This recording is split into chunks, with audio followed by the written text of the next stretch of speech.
महादेव बच्चों, आज हम बात करेंगे इलेक्ट्रिक डाइपोल की। इसीलिए मैंने यहाँ लिख दिया है इलेक्ट्रिक डाइपोल। बेसिकली क्या है कि डाइपोल का कंसेप्ट ज़्यादा क्लियर दिखता है केमिस्ट्री में, और समझो कि वहीं से ये कंसेप्ट फिजिक्स में भी डोमिनेंट हुआ। अगर मैं बात करूं H2 की, तो होता क्या है कि इनके बीच कोवेलेंट बॉन्ड पाया जाता है, एक एक इलेक्ट्रॉन की शेयरिंग होती है, और जो इलेक्ट्रॉन्स होते हैं उनकी पोजीशन ठीक बीच में होती है। ये इलेक्ट्रॉन इसका है, इलेक्ट्रॉन इसका है, दोनों इनकी पोजीशन से बराबर दूरी पर हैं, और बहुत अच्छी बात है। अगर मैं बात करूं HCl की, तो यहां भी क्या होता है कि एक एक इलेक्ट्रॉन की शेयरिंग तो होती है, लेकिन क्लोरीन की कैपेबिलिटी इलेक्ट्रॉन को अपनी तरफ अट्रैक्ट करने की हाइड्रोजन से ज़्यादा है। तो जो शेयर्ड इलेक्ट्रॉन होते हैं, ये हाइड्रोजन के इलेक्ट्रॉन पार्शियली क्लोरीन तरफ शिफ्ट हो जाता है, तो इसको लगता है थोड़ा सा नेगेटिव चार्ज चला है, और वही इलेक्ट्रॉन चूंकि यहाँ से चला गया है तो यहाँ पर पार्शियली पॉजिटिव चार्ज चलाता है। यहाँ पर पार्शियल नेगेटिव, यहाँ पर पार्शियल पॉजिटिव। तो आपने क्या देखा कि हाइड्रोजन और क्लोरीन की इलेक्ट्रॉन को अट्रैक्ट करने की क्षमता के हिसाब से यहाँ पर दो इक्वल और अपोजिट चार्जेस अपीयर हो गए। अभी भी नेट चार्ज क्या है? जीरो है। तो ये दो इक्वल और अपोजिट चार्जेस इनबिल्ट बाय बर्न पैदा हो जाते हैं, इनको हमने बोल दिया डाइपोल। जहाँ तक इसका केस है, जब इसको हम किसी बाहरी इलेक्ट्रिक फील्ड में रखते हैं, तो वहाँ भी क्या होता है कि जो centres of positive negative charges हैं, एक दूसरे से स्लाइटली शिफ्ट हो जाते हैं, और वहाँ पर एक डाइपोल मोमेंट इंड्यूस हो जाता है। तो कुल मिलाकर जो एक्सटर्नल इलेक्ट्रिक फील्ड है, वो कहीं कहीं डाइपोल मोमेंट पैदा करती है, और कहीं कहीं इस डाइपोल मोमेंट को वो अपने तरीके से रोटेट कराती है, अपने फील्ड में ओरिएंट करती है। तो मुझे इस पर अभी बात नहीं करनी है, बात ये करनी है कि जो डाइपोल का कंसेप्ट है वो रियली होता है, सिर्फ हमने एक हाइपोथेटिकल तरीके से उसका एजम्पशन नहीं लिया, एक टर्म नहीं इजाद किया। तो चलो हम बात करेंगे इलेक्ट्रिक डाइपोल की। तो इलेक्ट्रिक डाइपोल क्या है? दो चार्जेस ले लिए गए जिनका मैग्नीट्यूड बराबर है, नेचर अपोजिट है, उनको किसी मीडियम में छोटी दूरी पर रख दिया गया। इस अरेंजमेंट का नाम हो गया इलेक्ट्रिक डाइपोल। मीन्स मान लो ये माइनस क्यू है और ये प्लस क्यू है। ये सेपरेशन बहुत छोटा है, देखने में बड़ा लग रहा है, समझाने के लिए मैंने बड़ा बनाया है। ये सेपरेशन बहुत छोटा है। इस अरेंजमेंट का नाम हो गया इलेक्ट्रिक डाइपोल। दो चार्जेज हैं, दो पोल्स हैं, चूंकि सारा काम इलेक्ट्रिसिटी से रिलेटेड है, तो इसका नाम हो गया इलेक्ट्रिक डाइपोल। लेकिन खास बात क्या है कि क्या हम ऐसे सोचें कि इलेक्ट्रिक डाइपोल सिर्फ दो चार्जेस का एक कॉम्बिनेशन है, ओनली कॉम्बिनेशन है, और जो कुछ भी फाइंड आउट करना है, जैसे इसकी वजह से फील्ड फाइंड आउट करनी है, तो हम पॉइंट चार्ज की प्रॉपर्टी जानते हैं, उसका हेल्प लेकर इसकी वजह से कहीं फील्ड निकाल लेंगे, वगैरह वगैरह। मतलब ये हुआ कि क्या डाइपोल सिर्फ दो चार्जेस का कॉम्बिनेशन है या कोई नई चीज है? तो इसको मैं ऐसे पुट अप करता हूँ आपके सामने कि जो क्लॉथ्स होते हैं, जो कपड़े होते हैं जो हम पहनते हैं, जैसे मैं पहना हूँ, क्या ये थ्रेड्स का, धागों का एक कॉम्बिनेशन है या कोई न्यू क्रिएशन है? तो कोई भी इस बात से एग्री करेगा कि जो कपड़ा है केवल धागों का एक पार्टिकुलर कॉम्बिनेशन नहीं है, वो एक नई चीज़ है। इसमें ये देखा जाता है कि धागे किस तरीके से ओरिएंटेड है, अरेंज्ड हैं। ठीक है, भले ही कपड़ा धागों से मिलकर बना है, लेकिन कपड़ा धागा नहीं है, उसकी अपनी एक नई आइडेंटिटी है, उसकी अपनी एक नई मीनिंग है। तो वैसे ही आप आगे देखोगे कि इलेक्ट्रिक डाइपोल सिर्फ दो चार्जेस का कॉम्बिनेशन नहीं है, एक नया ऑर्गेनिक होल है, एक नई चीज़ है जो सिर्फ इंडिविजुअल चार्ज की वजह से नहीं मिलती है, एक हटकर नई प्रॉपर्टी है। यही वजह है कि जब इसकी वजह से हम फील्ड निकालते हैं, तो फील्ड निकालने में हम इंडिविजुअल चार्ज की प्रॉपर्टी का यूज करते हैं फील्ड के लिए, लेकिन रिजल्ट में जो फील्ड आती है वो चार्ज की फील्ड से डिफरेंट आती है। मीन्स डाइपोल केवल दो चार्जेस की एक सिर्फ असेंबली भर नहीं है, वो एक नई क्रिएशन है, नई चीज़ है, नया टर्म है। तो चलो इस पर डिटेलिंग ना करते हुए हम बात करें कि इस डाइपोल की वजह से हमें इलेक्ट्रिक फील्ड फाइंड आउट करनी है। लेकिन देखा जाता है और आप आगे देखोगे कि इलेक्ट्रिक फील्ड लाइन्स जो इस असेंबली की वजह से पैदा होती हैं, वो सिर्फ इन चार्जेस के प्रॉपर्टी पर या उनके वैल्यू पर डिपेंड नहीं करती हैं। वो डिपेंड करती हैं कि इनके बीच की क्लोजनेस कितनी है, ये कितने-कितने पास-पास हैं, कितने-कितने दूर-दूर हैं।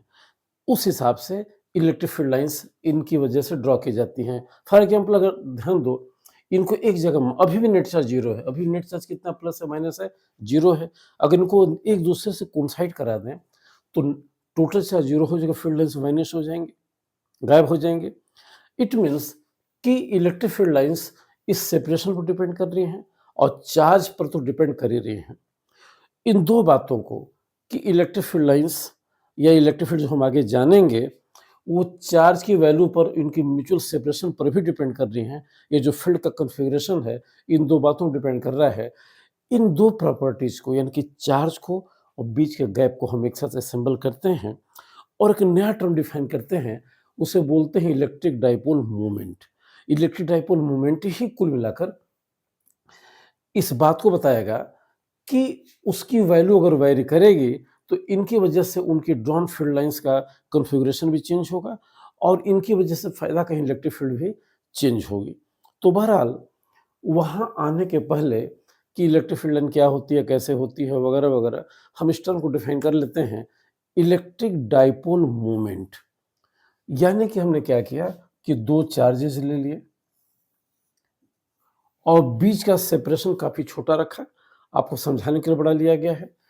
इस बीच के गैप को आप कोई भी नाम दे दो, आप इसे एल कह सकते हैं, एक्स कह सकते हैं। कन्वेंशनली या परंपरा के हिसाब से हम इसे नाम दे रहे हैं 2a, कोई फ़र्क नहीं पड़ता है। चूँकि कैलकुलेशन की सिंप्लिसिटी के लिए सारा किया गया है, तो मैं भी बुक अडॉप्ट कर रहा हूँ। तो ये 2 चार्जेज़ हो गए इक्वल और अपोजिट, बीच का गैप हो गया 2a और जिस टर्म को मैं डिफाइन करना चाहता हूँ, इलेक्ट्रिक डाइपोल मोमेंट, उसे यूजुअली हम P से रिप्रेजेंट करते हैं। तो P का जो मैग्नीट्यूड होता है, किसी भी चार्ज के मैग्नीट्यूड को लेते हैं और बीच के गैप से हम मल्टीप्लाई कर देते हैं, बीच के सेपरेशन से मल्टीप्लाई कर देते हैं। तो ये जो नया टर्म आ गया, this is called electric dipole moment और ये बिल्कुल चार्ज और बीच के सेपरेशन को इंक्लूड करता है। यही तय करेगा कि इन डाइपोल्स की फील्ड लाइंस का कॉन्फ़िगरेशन क्या होगा या फील्ड लाइंस का वेरिएशन कहीं क्या होगा, उसको ये वाला टर्म डिटरमाइन करता है। इसलिए इसे हमने पहले ही डिफाइन कर लिया और नाम दे दिया इलेक्ट्रिक डाइपोल मोमेंट। इसका मैग्नीट्यूड क्या हो गया, कोई भी एक चार्ज का मैग्नीट्यूड और बीच के गैप का प्रोडक्ट।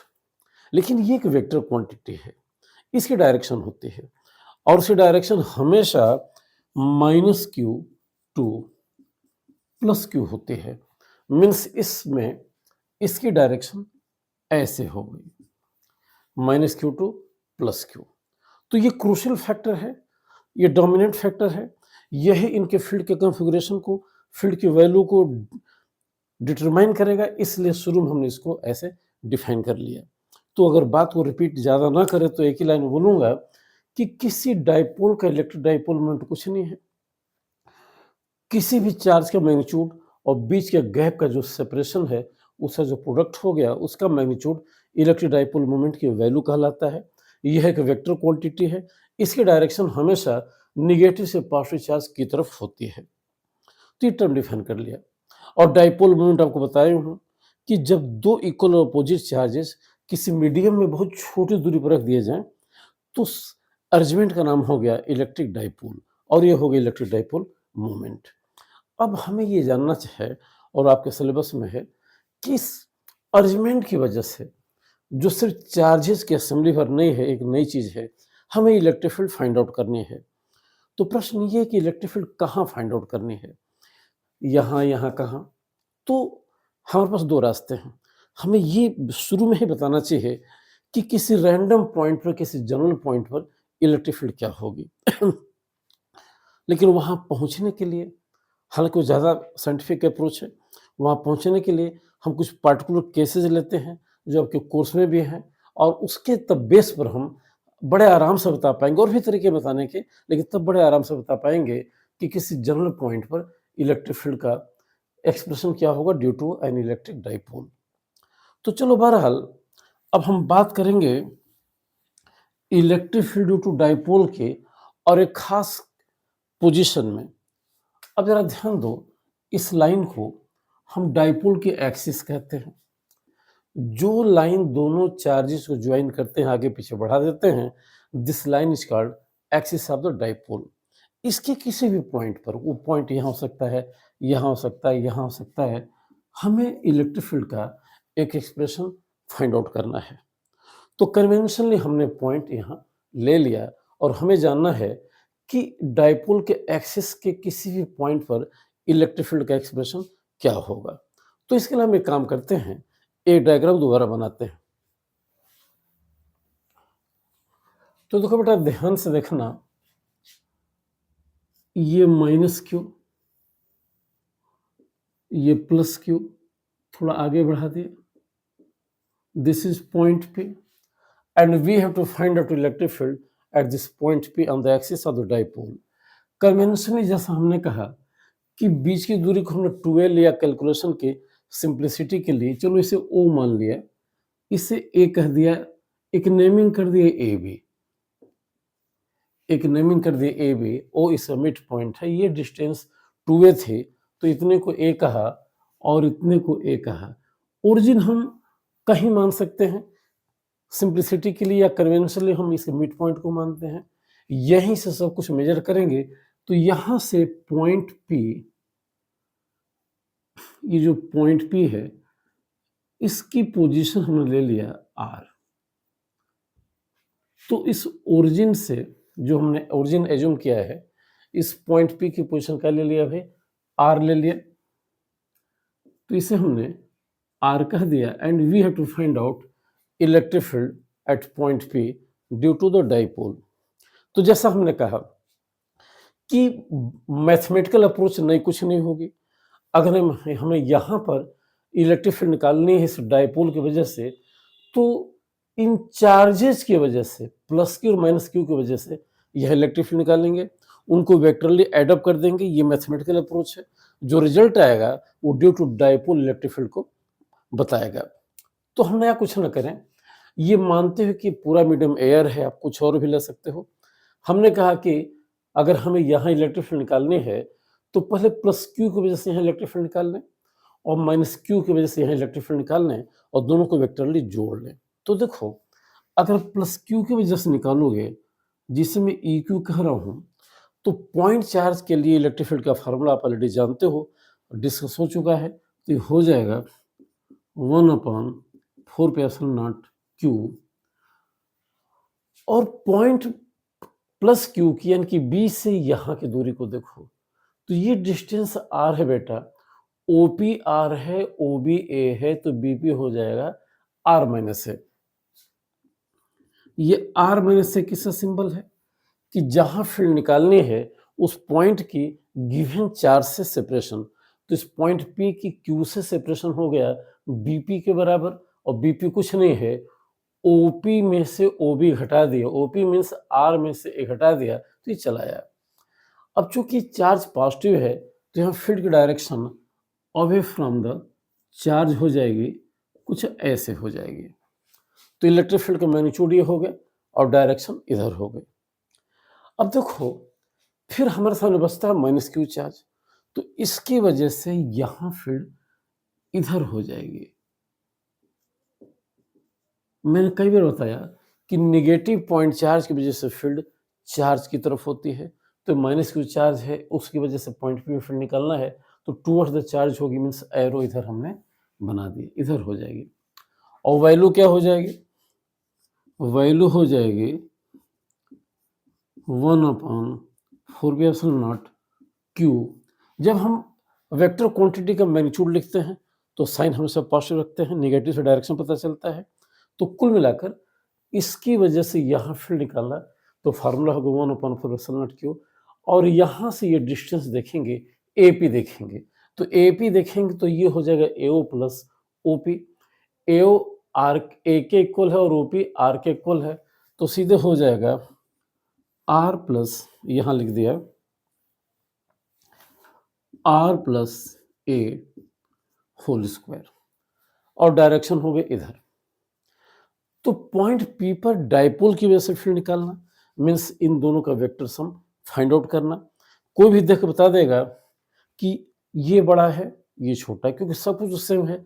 जिसका डिनोमिनेटर बड़ा छोटा होगा उसकी वैल्यू बड़ी होगी, यानी कि EQ बड़ा है और E माइनस Q छोटा है, तो नेट फील्ड हो जाएगी वेक्टरली इसमें से ये घटाने से, और डायरेक्शन हो जाएगी इधर की तरफ। तो अगर नेट फील्ड को मैं E लिखूं, नेट फील्ड को मैं E लिखूं तो E हो गया EQ minus E minus Q। सीधे सीधे मैग्नीट्यूड निकालने के लिए हम इनको सब्ट्रैक्ट करेंगे, क्योंकि इनकी डायरेक्शन अपोजिट है और ये बड़ा है ये छोटा है। तो देखो इन शॉर्ट चला जाए तो जो कॉमन है उसे बाहर निकाल लिया, तो Q अपन 4 हर जगह है, बाहर ले लिया। यहाँ ब्रैकेट में बचा 1 अपॉन R माइनस A का whole square minus 1 upon R plus A का होल स्क्वायर, ये चीज बच गई। अब हम नया कुछ नहीं करेंगे, इसे सिंप्लीफाई करेंगे। तो सिंप्लीफाई ऐसे करेंगे कि लिख दिया Q upon 4 pi epsilon not, Q upon 4 epsilon not. अब ये चीज यहाँ आ जाएगी, ये चीज यहाँ आएगी, और स्क्वायर है, होल स्क्वायर है, तो ये कट जाएगा, सॉरी एक्सपेंड हो जाएगा। R square plus A square plus 2RA यहाँ चलाएगा, R square plus A square plus 2RA यहाँ चलेगा, और बीच में हम ब्रैकेट लगा देंगे। तो लिख दिया R plus A, R square plus A square 2RA, इसको यहाँ ला दिए और एक्सपेंड कर दिए, माइनस इसको यहाँ ला दिए और एक्सपेंड कर दिए, तो हो जाएगा R square plus A square minus 2RA। और नीचे में देखो, डिनोमिनेटर में देखो, ये इंटू ये, तो अगर पावर 2 नहीं होता तो सिंपली R माइनस से R प्लस को लिखते, R square minus A square, power तो पावर 2 लिख दिया, तो ये पूरी चीज हो गई R square minus A square का होल स्क्वायर। तो जो एक्सप्रेशन काफी लंबा चौड़ा था उसे छोटा करके हमने यहां ला दिया। अब देखो नया कुछ नहीं करेंगे, सिंप्लीफाई किया, ब्रैकेट खोलो तो ये से कैंसिल आउट हो जाएगा, ये से कैंसिल आउट हो जाएगा, ये माइनस माइनस मिलकर प्लस 2RA हो जाएगा, तो ये 2RA और ये 2RA मिलकर 4RA हो जाएगा। तो पूरी चीज हो जाएगी Q upon 4 epsilon not into 4RA, और डिनोमिनेटर में R स्क्वायर A स्क्वायर का होल स्क्वायर। अब हमने क्या किया, इस 4 के 2 हिस्से कर दिए और लिखा 2 इंटू 2QA। इस 4 का एक 2 यहाँ ले लिए और एक 2 यहाँ ले लिए, QA ले लिया, और यहाँ लिख दिया हमने R square minus A square का होल स्क्वायर, जिससे कि हम इसे P लिख सके और बता सके कि इलेक्ट्रिक फील्ड इस डाइपोल मोमेंट पर डिपेंड करती है, में चार्ज की वैल्यू और उनके ओरिएंटेशन पर डिपेंड करती है, जो कि वेक्टर क्वांटिटी है। तो कुल मिलाकर अगर हम इसे और सिंपल करें तो ये पूरी चीज हो गई, ये पूरी चीज हो जाएगी 2, इसे लिख दिया P और इसे लिख दिया R, और नीचे हो जाएगा, ये नीचे छूट गया था 4 पाई एप्सिलॉन नॉट, तो हो जाएगा 4 pi epsilon not R square minus A square का होल स्क्वायर। थोड़ा सा और रीअरेंज करें और अच्छे तरीके से लिखें, तो E को हमने लिख दिया, E को हमने लिख दिया 1 upon 4 pi epsilon not 2PR R square minus A square का होल स्क्वायर। अब ध्यान दो कि P एक वेक्टर क्वांटिटी है और ये भी एक वेक्टर क्वांटिटी है। यहाँ दिख रहा है कि जो डाइपोल मोमेंट की डायरेक्शन होती है minus Q two plus Q होती है, किस डायरेक्शन में होती है, और नेट इलेक्ट्रिक फील्ड भी इसी डायरेक्शन में है।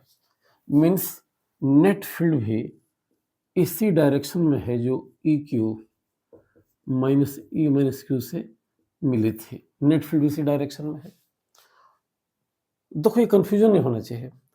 पी की डायरेक्शन होती है minus Q two plus Q, यानी किधर हो गई, मीन्स ए से बी हो गई, ये पी की डायरेक्शन हो गई। और नेट फील्ड भी आप देख रहे हो किसी डायरेक्शन में हो गई, क्योंकि ये बड़ा है ये छोटा है, वेक्टर क्वांटिटी है तो नेट फील्ड हो जाएगी, बड़ा माइनस छोटा तो बड़ा इधर है छोटा इधर है, तो नेट फील्ड भी हो गया ए से बी के डायरेक्शन में। मीन्स दोनों पैरेलल हो गए, जो पी की डायरेक्शन हो गई वही ई की डायरेक्शन हो गई। तो ये हो गया expression for electric field due to dipole at a point on its axis. ये एक्सप्रेशन हो गया।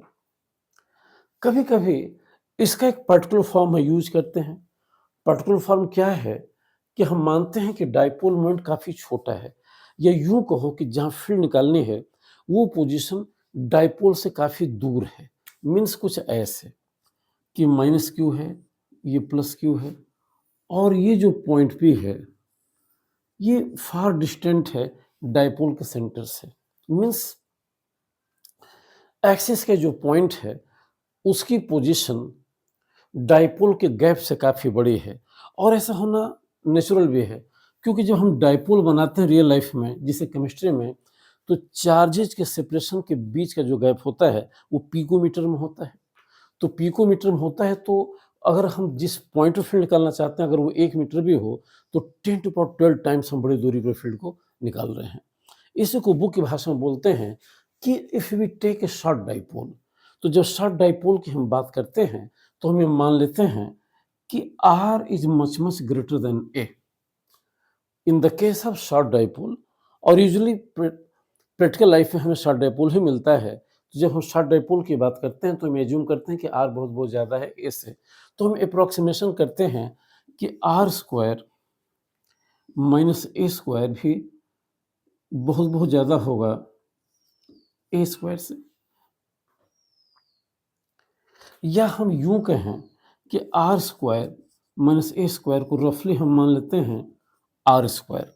और ऐसा करने का आधार ये है कि अगर इस बीच के गैप को बहुत छोटा मान लिया जाए जो प्रैक्टिकल होता है, और ये पॉइंट बहुत दूर है, तो बिल्कुल इसके रिस्पेक्ट में ये गैप बहुत छोटा होगा। तो रफली in the case of short dipole we assume that R minus A square is approximately equal to R square.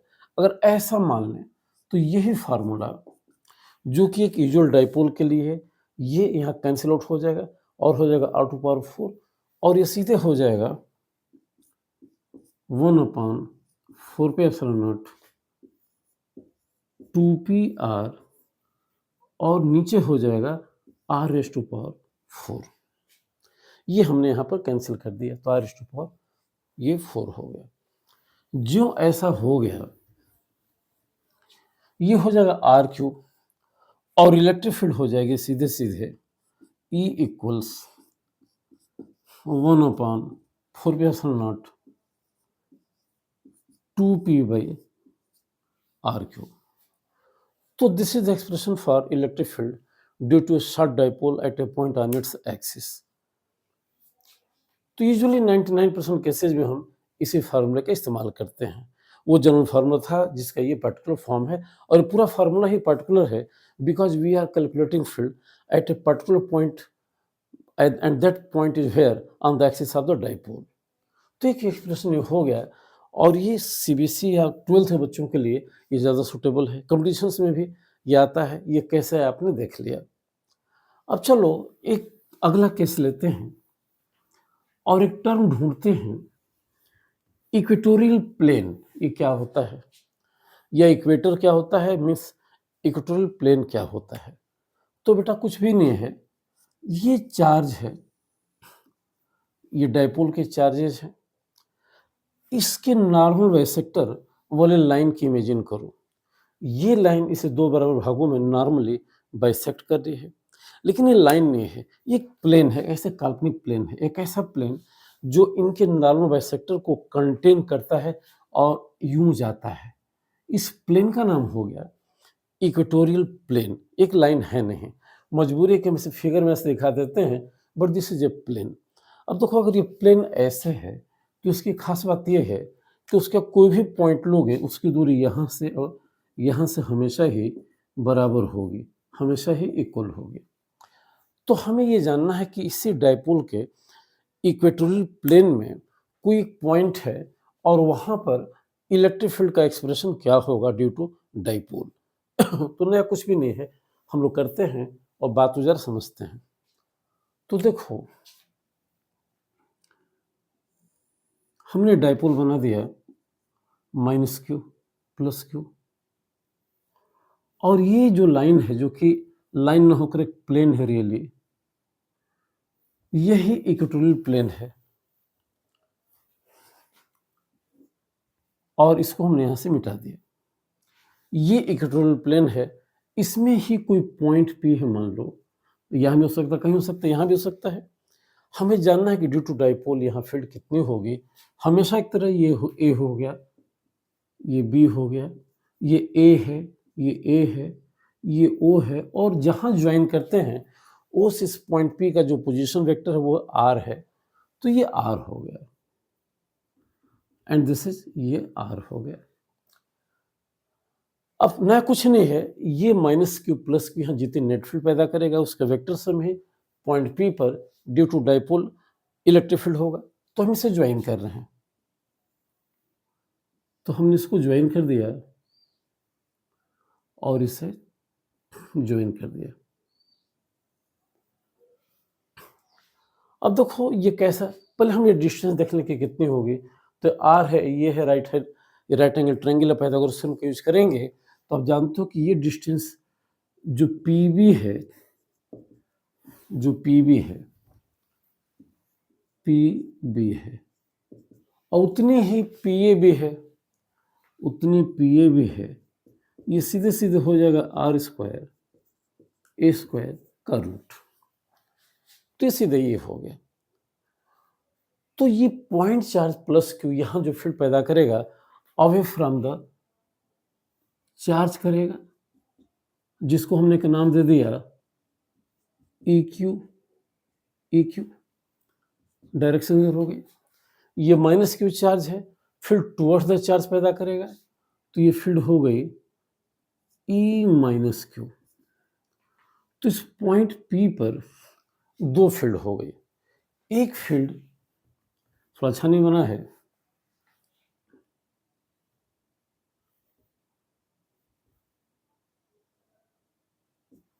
एक फील्ड इस प्लस क्यू की वजह से इधर हो गई, नाम दे दिया ई क्यू, और एक फील्ड माइनस क्यू की वजह से इधर हो गई, नाम दे दिया माइनस ई क्यू।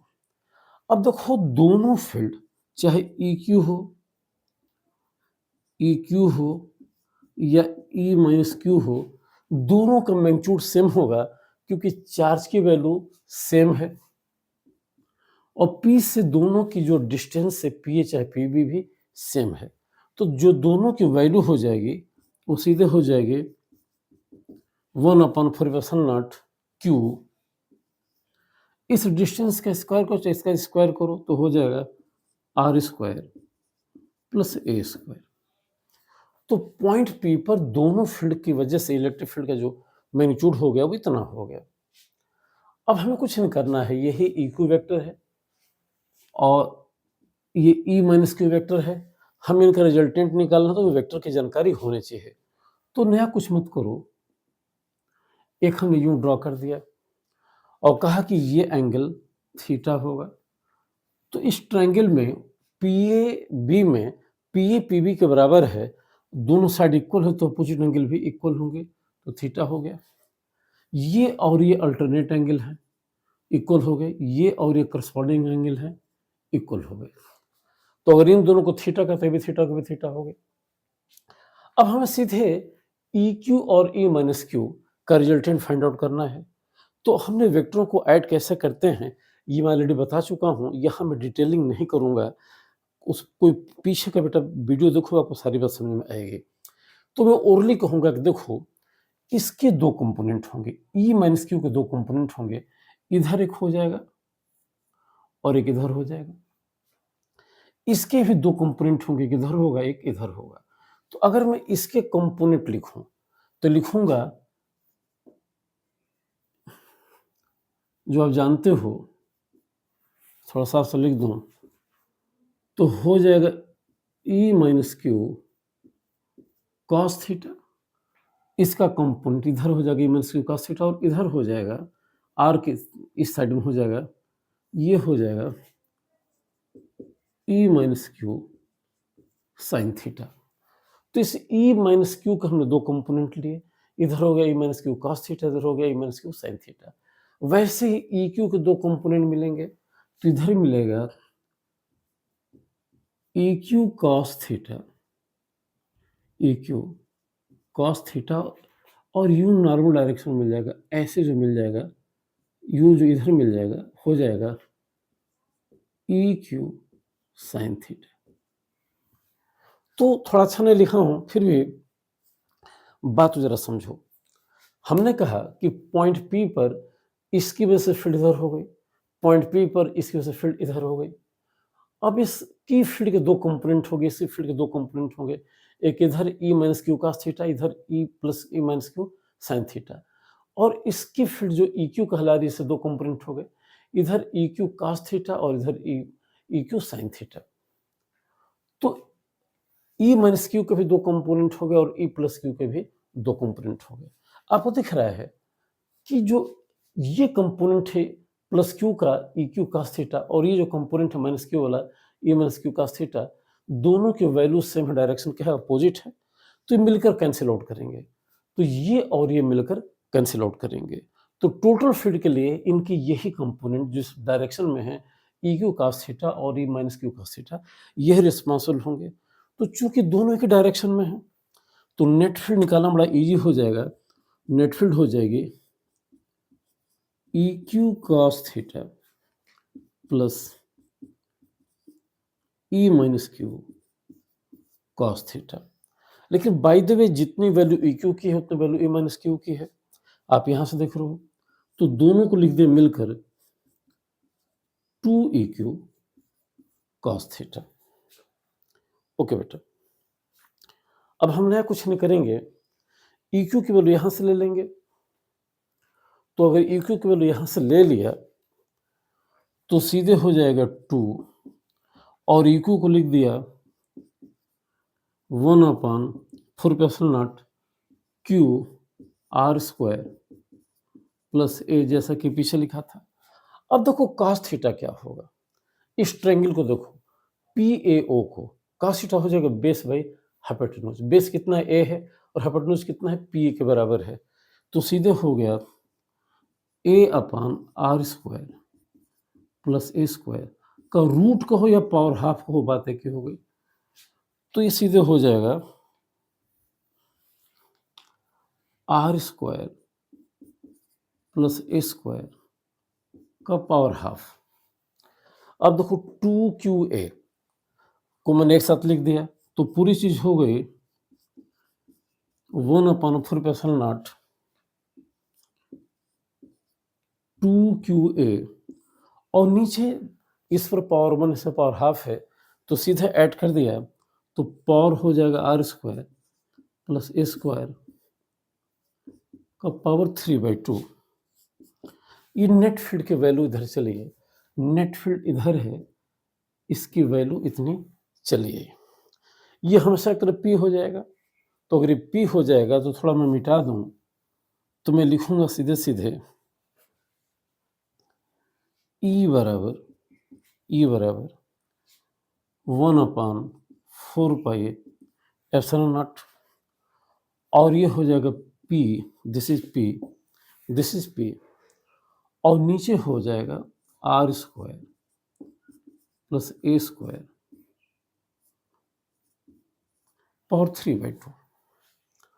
तो ये हो गया डाइपोल के इक्वेटोरियल प्लेन में किसी एक जनरल पॉइंट पर इलेक्ट्रिक फील्ड का एक्सप्रेशन। अगर हम इसको डायरेक्शन के हिसाब से देखें, तो देखो नेट फील्ड इधर है, नेट फील्ड है ओ से ए की तरफ या बी से ए की तरफ, नेट फील्ड डायरेक्शन हो गई।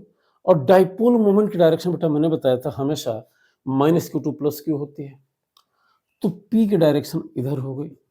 तो देखो बिल्कुल पी के डायरेक्शन का उल्टा ई के डायरेक्शन है, यानी कि अगर वेक्टर फॉर्म में लिखें तो यहाँ पर हम अगर एक माइनस लगा दें तो कोई भी समझ लेगा कि ई की वैल्यू निकालने के लिए इसको हटा दो और डायरेक्शन के लिए जो पी की उल्टी दिशा है वही ई की दिशा है। तो ये हो गया वेक्टर फॉर्म में ये एक्सप्रेशन इलेक्ट्रिक फील्ड का। खास बात क्या है, यहाँ भी अगर मैं शॉर्ट डाइपोल की बात करूँ जैसे पीछे बात किया था, तो शॉर्ट डाइपोल के केस में फिर वही हो जाएगा कि आर काफ़ी बड़ा है ए से, तो R square plus A square को रफली हमने लिख दिया आर स्क्वायर। तो in the case of short dipole here we should write only R square ignoring A square with respect to R square. तो अगर ऐसा करेंगे तो फॉर ए शॉर्ट डाइपोल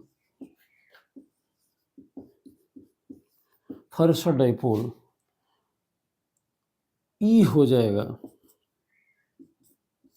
1/4πε0।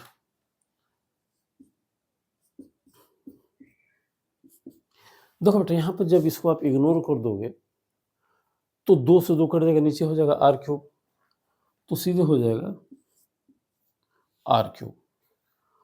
तो इक्वेटर के या इक्वेटोरियल प्लेन के किसी पॉइंट पर जिसकी पोजीशन डाइपोल के सेंटर से r है, ये r है, इलेक्ट्रिक फील्ड का एक्सप्रेशन ये चला आया एक शॉर्ट डाइपोल के लिए।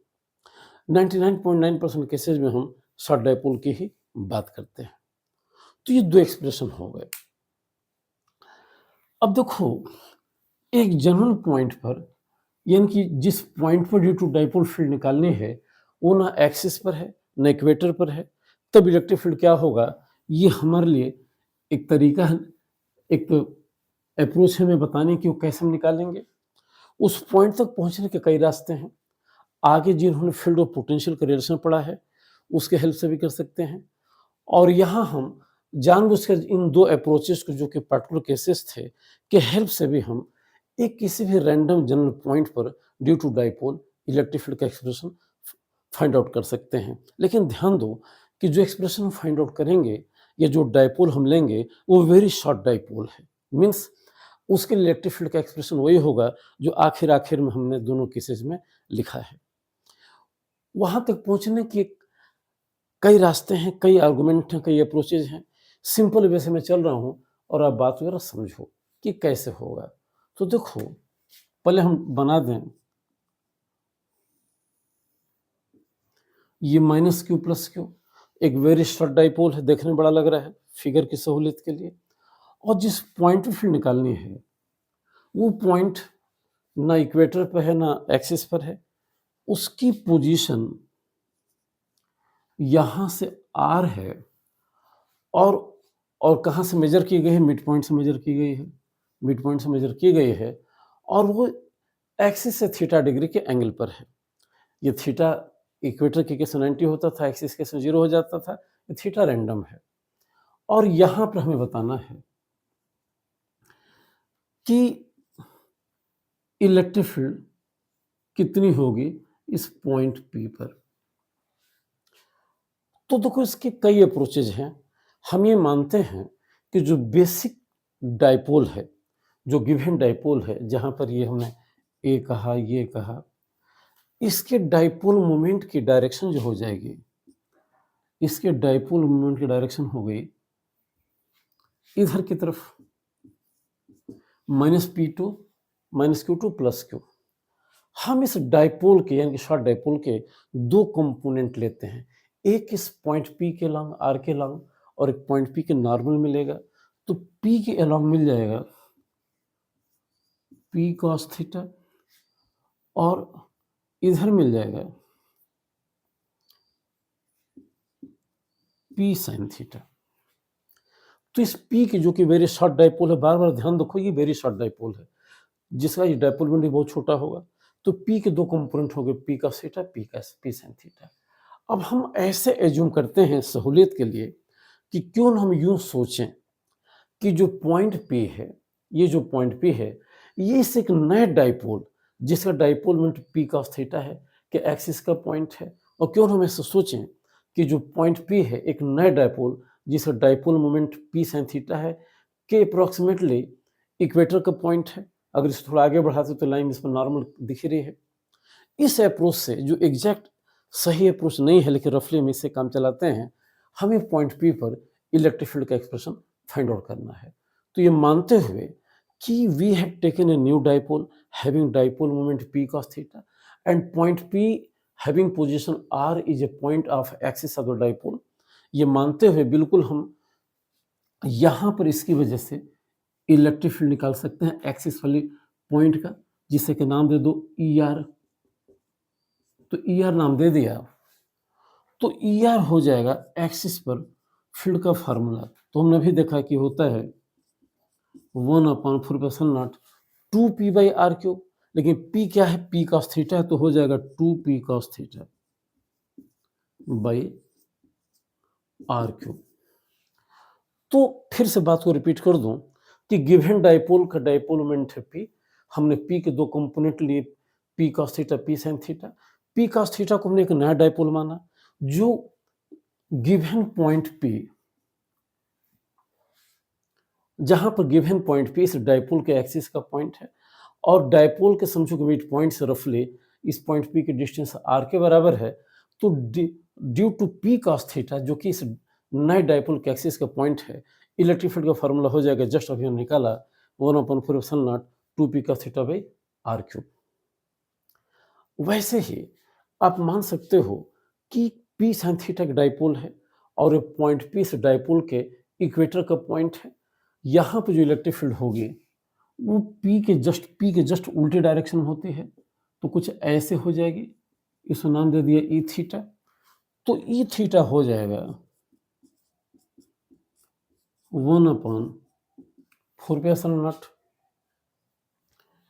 और ये होता है -P, तो -P sin theta by r³। ये हो गया।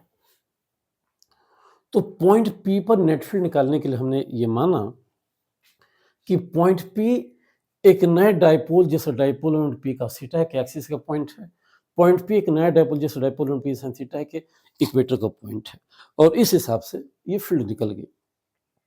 रिजल्टेंट फील्ड इनके कहीं बीच से होकर जाएगी। तो रिजल्टेंट फील्ड अगर इनके कहीं बीच से होकर जाएगी, जिसे मैं चलो E कह दे रहा हूँ और E यहाँ से अल्फा एंगल बना रही है मान लो, तो E की वैल्यू निकालना बड़ा आसान हो जाएगा क्योंकि ये दोनों 90 डिग्री का एंगल बना रहे हैं जो इस E के कंपोनेंट हैं। तो बिल्कुल सीधे सीधे इलेक्ट्रिक फील्ड हो जाएगी।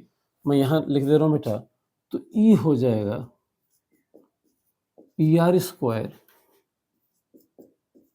E theta square. देखो जब इसका स्क्वायर करोगे तो P/4πε0/r³ बाहर चला आएगा, तो सीधे हो जाएगा P/4πε0r³ बाहर चला आया और रूट ले लिया, तो यहाँ बचेगा 2 cos थीटा, उसका स्क्वायर करेंगे तो 2 cos थीटा का स्क्वायर किया, और यहाँ बचा sin थीटा, उसका स्क्वायर करेंगे तो इसका स्क्वायर किया। तो देखो बेटा ये हो जाएगा P/4πε0r³, ये हो जाएगा 4 cos² theta plus sin² theta, तो लिख दिया 4 cos² theta plus sin² theta. थोड़ा सा हम इसे और सिंप्लीफाई करें और बुक के हिसाब से चलें तो देखो मैं इसे मिटा दे रहा हूं, इसको लिख दिया हमने 3 cos² theta plus cos² theta, 3 cos² theta plus cos² theta. वो cos² थीटा और ये sin² थीटा मिलकर 1 हो गए, तो पूरी फील्ड हो जाएगी E बराबर 1/4πε0 देखो इसको दो हिस्सों में तोड़ा, cos² theta plus 3 cos² theta, वो cos² theta plus sin² theta मिलकर 1 हो गए और रिमेनिंग हो गया 3 कॉस स्क्वायर थीटा और नीचे हो गया आर क्यूब, ये हो जाएगा पी। तो अगर पूरे को मैं ठीक से लिखूं और एक लास्ट स्टेप में लिखूं तो यहाँ जो नेट फील्ड की वैल्यू हो गई वो सीधे हो गई ई बराबर पी अपान 4πε0 आर क्यूब और ब्रैकेट में 1 प्लस 3 cos स्क्वायर थीटा, ये एक्सप्रेशन चला है। अब प्रश्न है कि इस ई की डायरेक्शन है किधर, तो इसका आंसर है कि आप कहाँ से पूछना चाहते हैं। अगर इस पोजीशन वेक्टर आर से आप इस डायरेक्शन जाना चाहते हैं तो इस एंगल अल्फा को निकाल सकते हैं। तो यहां से अगर हम tan अल्फा निकाल, देखो सुनो, ये ई आर है बेटा और ये ई थीटा है समझो, और यही ई था, ये एंगल अल्फा था। तो अगर tan अल्फा ले लें तो उसकी वैल्यू हो जाएगी E theta upon E R. तो जो ऐसा करेंगे तो देखो tan अल्फा हो जाएगा E theta upon E R. जब आप इसको से डिवाइड करो तो सारे टर्म कट जाएंगे, ऊपर बचेगा p, नीचे बचेगा 2p, p साइन थीटा और ये हो जाएगा 2p कॉस थीटा, p भी कट जाएगा तो ये बचेगा सीधे sine theta upon 2 cos theta means tan theta by 2, tan alpha हो गया। अब मैं इसे मिटाता हूँ, tan अल्फा हो गया तो यहां से अल्फा चलाएगा, अल्फा हो जाएगा tan inverse tan theta by 2। तो एक तरीका यह है कि हम पोजीशन वेक्टर आर से अगर इस डायरेक्शन को देखें तो ये अल्फा डिग्री पर अल्फा इतना चलाया। लेकिन अगर आपकी इच्छा है कि आप देखो कि बेसिक जो डाइपोल मोमेंट है, डाइपोल है माइनस क्यू प्लस क्यू, इस एक्सिस से इस डायरेक्शन क्या होगी, तो इस एंगल की हम बात करेंगे। चलो इसकी हमने बात कर दी है, ये बीटा हो गया। अगर ये अल्फा है बेटा तो ये भी अल्फा हो जाएगा अपोजिट एंगल होने से। इस ट्रायंगल में बीटा कुछ नहीं है, ये थीटा प्लस अल्फा है। तो अगर कुल मिलाकर आप बेसिक डाइपोल मोमेंट के डायरेक्शन से नेट फील्ड की डायरेक्शन करना चाहो तो ये थीटा प्लस अल्फा हो जाएगा, थीटा प्लस अल्फा हो जाएगा। तो आपकी इच्छा जिस तरीके से आप डायरेक्शन लेना चाहें, थीटा को थीटा अल्फा यहाँ से रख लेंगे तो बीटा मिल जाएगा। तो ये हो गया एक जनरल फार्मूला कि किसी भी रैंडम पॉइंट पर अगर हमको इलेक्ट्रिक फील्ड निकालना है ड्यू टू डाइपोल और शॉर्ट डाइपोल तो ये फार्मूला हेल्पफुल होगा। अब देखो दो बातें और जिसके बाद मैं वीडियो रोकूंगा कि जितने फील्ड के हमने फार्मूला लिखे हैं वो सभी 1/r के ऊपर डिपेंड कर रहे हैं, जबकि पॉइंट चार्ज की वजह से अगर फील्ड का डिपेंडेंस होता है तो 1/r² होता है। इट मीन्स कि डाइपोल सिर्फ एक पॉइंट चार्ज नहीं है, एक नया क्रिएशन है, और जहां पर फील्ड का वेरिएशन उस पॉइंट से डाइपोल की डिस्टेंस के क्यूब के इनवर्स के प्रोपोर्शन 1/r के ऊपर डिपेंड कर रहा है, जबकि पॉइंट चार्ज के लिए होता है 1/r²। तो कुल मिलाकर डाइपोल सिर्फ दो चार्जेस के सिमिलर नहीं है, एक नेट है। अब आओ कि ये रैंडम पॉइंट पर इलेक्ट्रिक फील्ड का फार्मूला है। अगर यही पॉइंट पे एक्सिस पर होता है तो पॉइंट पे एक्सिस पर होता है तो थीटा क्या हो जाता है, 0 हो जाता है, कॉस थीटा 1 हो जाता है, और ये 4 हो जाता है, 4 को √2 चलाता है और आपको सीधे ई मिल जाता है 1/4πε0 2p/r, जो आप ऑलरेडी निकाल चुके हो। अगर यही पॉइंट इक्वेटर पर होता तो ये एंगल 90 हो जाता, एंगल 90 हो जाता तो cos 90 0 हो जाता और सीधे मिल जाता 1/4πε0 p/r³। तो कुल मिलाकर इस रैंडम फार्मूले से हम उन दो पर्टिकुलर फार्मूलों को भी वेरीफाई कर सकते हैं। ये अलग बात है कि उनके हेल्प से फिर हमने इस रैंडम फार्मूले को निकाला है। तो ये सभी म्यूचुअली कोई नई बात नहीं है, कि प्रोसेस है, इसमें ना कोई पहले है ना कोई बाद में है। ओके बेटा, तो होपफुली कि आपको ये बात समझ में आई होगी। आप बेटा प्लीज़ वीडियो को लाइक और सब्सक्राइब करो। अगले में हम देखेंगे कि हम इन पर कुछ कैसे न्यूमेरिकल्स लेंगे प्योर इलेक्ट्रिक फील्ड पर ड्यू टू डाइपोल। तब तक के लिए महादेव।